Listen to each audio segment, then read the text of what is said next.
AITC तरफ डाकरारे सहयोग करुचु आमे अंगनवाड़ी कर्मी संघ आ पाचिका आशा सबू भौणी माने सहयोग करुचु ए समर्थन करुचु आमे कर्मचारी हिसाब रे आमर दरमा आम पाउनहु आमर जेतिकी काम काम को समान दरमा पे आमर दाबी मासिक 26,000 दरमा पेंशन 9,000 आम सरकार केंद्र सरकार विमुख होउछंती आम काम को चाहिए आमको किसी पारिश्रमिक मिलूना आम भत्ता आकार पाचु एनेरियम आम आम एटा सरकार पाखे दाबी करुचु जीएसटी पीएसटी सब किसी उठेबाई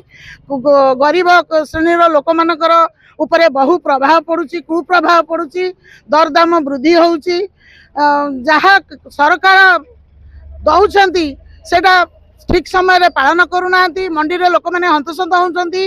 आ कर्मी मैंने सबु बेले काम जोग दौरान काम करुँच कि पारिश्रमिक आज पर्यंत कर्णगोचर होनी कि से आम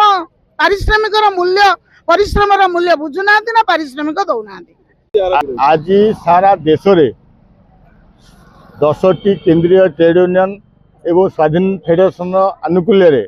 सारा देश तमाम अख चक बंद आज डाक्टर दी से मध्यरु काकटपुर आज तार पालन करुँची काकटपुर दाबी रही समस्त अंगनवाड़ी आशा पाचिका मान को 26,000 टका मासिक दरमा दबा एवं श्रम कोड 4 श्रम कोड को बातिल करवा एवं विद्युत 2025 लागू कर आईन को बातिल करवा एवं धान मंडी रे धान जो बिक्री होची तार जो एमएसपी ग्यारंटी 1000 टका जो बोनस दौरान से ग्यारंटी करवा यही भली प्राय 12 दफा दाबी नहीं आज राजरास्ता को एआईटीसी समेत अलग 10टी ट्रेड यूनियन समस्त सामिल होती। आज आम भारत वर्ष रे 10टी ट्रेड यूनियन द्वारा आह्वान कराइता दाबी नहीं आम राजरास्ता को ओह्लैचु आमर मुख्य लक्ष्य होती 4टी जो श्रमिक मान श्रम कोड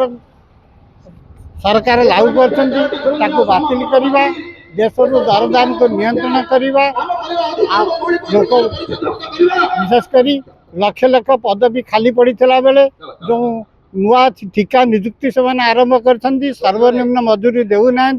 आउ जनसाधारण स्वार्थ विरुद्ध रे समस्त प्रकार आईन प्रणयन कर